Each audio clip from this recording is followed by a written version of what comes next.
എന്തുകൊണ്ടാണ് ലോക ഫുട്ബോളിൽ ആഫ്രിക്കൻ ഫുട്ബോൾ എന്ന് പറയുന്ന ഒരു കാറ്റഗറി ഒരു ബിഗ് തിങ് ആയിട്ട് മാറുന്നത്, അല്ലെങ്കിൽ ആഫ്രിക്കയിൽ നിന്ന് ഒരുപാട് എലൈറ്റ് പ്ലേയേഴ്സ് ഉണ്ടാകുന്നത് എന്നുള്ള കാര്യങ്ങളൊക്കെ നമുക്ക് ചെറിയ രീതിയിലൊന്ന് സംസാരിച്ച് പോകാം എന്നുള്ളതാണ് ഈ ഒരു വീഡിയോയിലൂടെ ഉദ്ദേശിക്കാനായിട്ട് പോകുന്നത്. യൂറോപ്പ് കഴിഞ്ഞ് കഴിഞ്ഞാൽ ഏറ്റവും കൂടുതൽ രാജ്യങ്ങൾ ലോകകപ്പിൽ കോമ്പീറ്റ് ചെയ്തിട്ടുള്ളത് ആഫ്രിക്കൻ കോണ്ടിനെൻറ്റിൽ നിന്നാണ് എന്നുള്ളതാണ്. എന്നാൽ വലിയ തോതിലുള്ള ഒരു സാമ്പത്തികമായിട്ടുള്ള മുന്നിൽ നിൽക്കുന്ന ഒരു കോൺഫെഡറേഷൻ ഒന്നും അല്ല ആഫ്രിക്കൻ കോൺഫെഡറേഷൻസ്. ഏറ്റവും പിന്നിൽ എന്നൊക്കെ നമുക്ക് വേണമെങ്കിൽ പറയാം ഓഷ്യാന അല്ലെങ്കിൽ കാഫ് റീജിയനൊക്കെയാണ് ഏറ്റവും പുറകിൽ നിൽക്കുന്നതെന്നൊക്കെ നമുക്ക് പറയാനായിട്ട് പറ്റുന്നത്. പല രാജ്യങ്ങളുടെ ഒരു കോൺഫെഡറേഷൻസ് ഒക്കെ എടുത്തു കഴിഞ്ഞാലും ഒരുപാട് സാമ്പത്തിക പ്രതിസന്ധി, വളരെ കുറഞ്ഞ രാജ്യങ്ങൾ മാത്രമാണ് സാമ്പത്തികമായിട്ട് കുറച്ചെങ്കിലും മുകളിൽ നിൽക്കുന്നത്. പിന്നെ പലയിടങ്ങളിലും കറപ്ഷൻ്റെ ഒരുപാട് പ്രശ്നങ്ങളുണ്ട്. ഇൻഫ്രാസ്ട്രക്ചറൊക്കെ ആണെങ്കിൽ വളരെ പൂറാണ് മിക്ക ആഫ്രിക്കൻ രാജ്യങ്ങളുടേതും. ഈ സാഹചര്യത്തിൽ പോലും ഒരുപാട് മികച്ച ടാലൻറ്റുകൾ എലൈറ്റ് ലെവലിൽ കളിക്കുന്ന താരങ്ങൾ പോലും ആഫ്രിക്കയിൽ നിന്ന് ഉയർന്നു വരുന്നു എന്നുള്ളതാണ്. ജോർജ് വിയ എന്ന് പറഞ്ഞിട്ടുള്ള ലൈബീരിയയുടെ ഒരു പഴയ താരമുണ്ട്. ലൈബീരിയ പോലത്തെ ഒരു രാജ്യത്തിൽ നിന്ന് വന്നിട്ട് ബാലൻഡിയോർ വരെ സ്വന്തമാക്കിയിട്ടുള്ള താരമാണ്. പിന്നെ പല താരങ്ങൾ, ഇപ്പോൾ ദിദിയ ദോബ ആണെങ്കിലും സാമുവൽ എറ്റോ ആണെങ്കിലും ഒക്കെ ഒരുപാട് ആഫ്രിക്കൻ താരങ്ങളുണ്ട്. ഇപ്പം ഇപ്പോഴത്തെ ജനറേഷനിൽ തന്നെ നമുക്ക് നോക്കിക്കഴിഞ്ഞാലും സാദിയോ മാനെ ഉണ്ട്, മുഹമ്മദ് സലയുണ്ട്, അഷ്റഫ് ഹക്കീമി ഉണ്ട്. അങ്ങനെയൊക്കെ എത്ര ആഫ്രിക്കൻ താരങ്ങളാണ് ഒരു എലൈറ്റ് പ്ലേയേഴ്സ് എന്ന് പറയുന്ന ലെവൽ കാറ്റഗറി. ഞാൻ കുറച്ച് പ്ലേയേഴ്സിൻ്റെ പേര് മാത്രമേ പറഞ്ഞില്ല, എത്ര പ്ലേയേഴ്സ്. ഇതിൽ ഇപ്പോൾ ഏറ്റവും എടുത്ത് പറയേണ്ട ഒരു കാര്യം, ഇപ്പോൾ ആഫ്രിക്ക എന്തുകൊണ്ട് ഒരു ഹോട്ട്സ്പോട്ടായി മാറുന്നു എന്ന് വെച്ച് കഴിഞ്ഞാൽ അവരുടെ ഒരു ഫിസിക്കൽ ആട്രിബ്യൂട്ട് അല്ലെങ്കിൽ അത്ലറ്റിക് ആയിട്ടുള്ള പ്ലേയേഴ്സാണ് ഒരുപാട് പേര് എന്ന് പറയുന്ന ഒരു കാര്യം. പിന്നെ ജനറ്റിക്കലി ഉള്ള പല എബിലിറ്റീസും ഏറ്റവും എടുത്ത് പറയേണ്ട ഒരു ഫാക്ടർ തന്നെ. പിന്നെ അതിൽ ചില പ്ലേയേഴ്സൊക്കെ ഇപ്പോൾ യൂറോപ്പിൽ ജനിച്ചു വളർന്ന് അവിടുത്തെ അക്കാഡമിയിൽ അവിടുത്തെ വലിയ ഇൻഫ്രാസ്ട്രക്ചറിലൊക്കെ ഒരു ട്രെയിനിങ് ഒക്കെ ലഭിച്ചിട്ടുള്ള ഒരുപാട് പ്ലേയേഴ്സ് ഉണ്ട്. ഇപ്പോൾ അതിലിപ്പോൾ റിയാദ് മെഹ്റസിൻ്റെയും അഷ്റഫ് ഹക്കീമിയുടെ ഒക്കെ പേര് നമുക്ക് അതിൽ പറയാൻ പറ്റുന്ന താരങ്ങളാണ് എന്നുള്ളതാണ്. ബട്ട് ദാരിദ്ര്യത്തിൻ്റെ ഒരു എക്സ്ട്രീം ലെവലിൽ നിന്ന് ഒരു എലൈറ്റ് ലെവലിൽ എത്തിയ പ്ലേയേഴ്സാണ് ആഫ്രിക്കൻ പ്ലേയേഴ്സ് എന്ന് പറയുമ്പോൾ നമുക്ക് ആ ഒരു ലിസ്റ്റിൽ പറയാൻ കൂടുതലുണ്ടാകുക എന്നുള്ളതാണ്. അപ്പം കുറേ നാളുകൾക്ക് മുമ്പ് ഞാൻ ഒരു വ്ളോഗറുടെ ഒരു വീഡിയോ യൂട്യൂബിൽ കാണാനിടയായി. അപ്പോൾ അദ്ദേഹം ഒരു ആഫ്രിക്കയിലെ ഒരു ഗ്രാമത്തിലൂടെ ആണ് പോയിക്കൊണ്ടിരിക്കുന്നത്. അപ്പം അവിടുത്തെ ഒരു കുട്ടികൾ പോലും വളരെ ചെറിയ പ്രായത്തിൽ മുതൽ ടീനേജേഴ്സൊക്കെ ഉള്ള കുട്ടികളൊക്കെ ഫുട്ബോൾ കളിക്കുന്ന ഒരു കാഴ്ച നമുക്ക് കാണാനായിട്ട് സാധിക്കുന്നുണ്ടായിരുന്നു.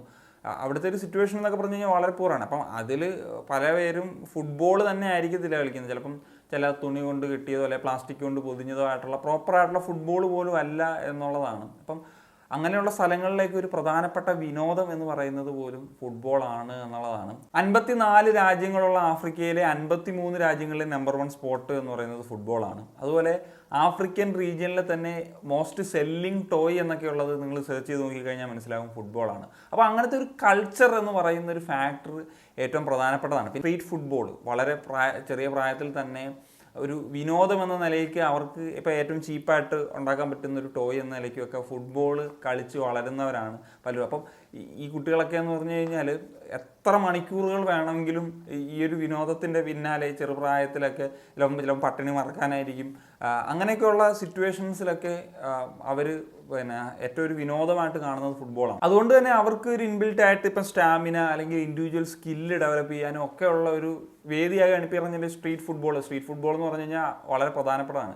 പിന്നെ ഈ ആഫ്രിക്കൻ കോണ്ടിനെൻ്റ് എന്ന് നമ്മൾ പറയുമെങ്കിലും ഇപ്പോൾ ആഫ്രിക്കയിലെ ഓരോ രാജ്യങ്ങൾക്കും ഡിഫറെൻറ്റ് ഫുട്ബോൾ ഐഡൻറ്റിറ്റി ഉണ്ട് എന്നുള്ളത് നമുക്ക് പറയാൻ പറ്റും. പക്ഷേ അവർക്കെല്ലാം ഉള്ള ഒരു പ്രധാനപ്പെട്ട ഒരു ട്രെയിറ്റ് ആണ് ആ ആറ്റിറ്റ്യൂഡ്. പിന്നെ പ്ലേയിങ് ഫോർ നാഷണൽ ടീം എന്നൊക്കെ പറഞ്ഞു കഴിഞ്ഞാൽ അവർക്കൊരു ഹ്യൂജ് ഹോണറാണ്. പിന്നെ ഈ ടഫ് സിറ്റുവേഷൻസിൽ നിന്നൊക്കെ വരുന്നത് കൊണ്ട് തന്നെ അവർ മെൻ്റലി ഒരു സ്ട്രോങ് ആകാനും ഒക്കെ അവരെ സഹായിക്കും എന്നുള്ളത്. പിന്നെ ആഫ്രിക്കയിൽ ഒരു കുട്ടിക്ക് ഒരു ഫുട്ബോൾ കളിക്കാനുള്ള കേപ്പബിലിറ്റി ഉണ്ട് എന്ന് തോന്നിക്കഴിഞ്ഞു കഴിഞ്ഞാൽ പിന്നെ മറ്റൊരു ഓപ്ഷൻ ഇല്ല, പ്ലാൻ ബി ഇല്ല. ഫുട്ബോൾ കളിച്ച് ഹാർഡ് വർക്ക് ചെയ്ത് ഏറ്റവും ഹയസ്റ്റ് ലെവലിൽ എത്തുക എന്നുള്ളത് മാത്രമാണ്.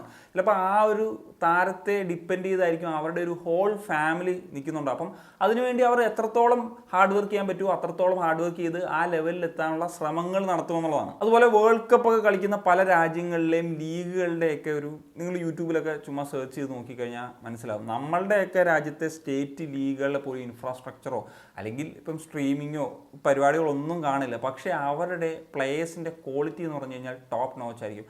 അവരെ സ്കൗട്ട് ചെയ്തുകൊണ്ട് പോകാനായിട്ട് ലോകത്തിലുള്ള പല രാജ്യങ്ങളിലെയും ടോപ്പ് നേഷൻസിൻ്റെ പോലെയും രാജ്യങ്ങളിലെ സ്കൗട്ടുകൾ അവിടെ അവൈലബിൾ ആയിരിക്കും. അങ്ങനെ നല്ല പ്ലേയേഴ്സിനെ സ്കൗട്ട് ചെയ്തുകൊണ്ട് പോവുകയും ചെയ്യും. ഇന്ത്യയിൽ ഇത്രയും ജനത ഉണ്ടായിട്ട് എന്തുകൊണ്ട് നമുക്കൊരു മികച്ച ഫുട്ബോൾ ടീമിനെ ഉണ്ടാക്കിയെടുക്കാൻ പറ്റുന്നില്ല എന്നുള്ളത് പലരും ചോദിക്കുന്ന ഒരു കാര്യമാണ്. ഇവിടെയാണ് നമുക്ക് ആഫ്രിക്കയെ പറ്റി വീണ്ടും സംസാരിക്കേണ്ടത്. ഞാൻ മുമ്പ് പറഞ്ഞ പോലെ 54 രാജ്യങ്ങളിലെ 53 രാജ്യങ്ങളിലെയും നമ്പർ 1 സ്പോട്ട് എന്ന് പറയുന്നത് ഫുട്ബോളാണ്. അവർക്ക് ഫുട്ബോളിനോടുള്ള ഒരു ഹങ്കർ, പാഷൻ എന്നൊക്കെ പറഞ്ഞു കഴിഞ്ഞാൽ വേറെ ലെവലാണ്. ആ ഒരു കൾച്ചർ അവിടെ നിലനിൽക്കുന്നു എന്നുള്ളതാണ്. പിന്നെ പോപ്പുലേഷൻ അപ്പുറത്തേക്ക് ഫുട്ബോൾ പോപ്പുലേഷൻ എന്ന് പറയുന്നൊരു ഫാക്ടറുണ്ട്, അത് ആഫ്രിക്കയിൽ ഉയർന്നു നിൽക്കുന്നു എന്നുള്ളതാണ്. ഗൈസ്, ഇപ്പം ഇത്രയൊക്കെയാണ് ഈ ഒരു വിഷയത്തിൽ എനിക്ക് പറയാനുള്ള ചില കാര്യങ്ങൾ. അപ്പം ഇനിയും എന്തെങ്കിലുമൊക്കെ ആഡ് ചെയ്യുകയാണെങ്കിൽ നിങ്ങൾക്ക് തീർച്ചയായിട്ടും കമന്റ് ബോക്സിൽ എഴുതാവുന്നതാണ്. അപ്പോൾ ഇതുപോലത്തെ കണ്ടൻസ് ഒക്കെ നിങ്ങൾക്ക് ഇൻട്രസ്റ്റിംഗ് ആണെന്ന് തോന്നുന്നെങ്കിലും തീർച്ചയായിട്ടും അതും ഒന്ന് പറയാവുന്നതാണ്. അപ്പം മറ്റൊരു കാര്യം, സൈനിങ് ഓഫ്.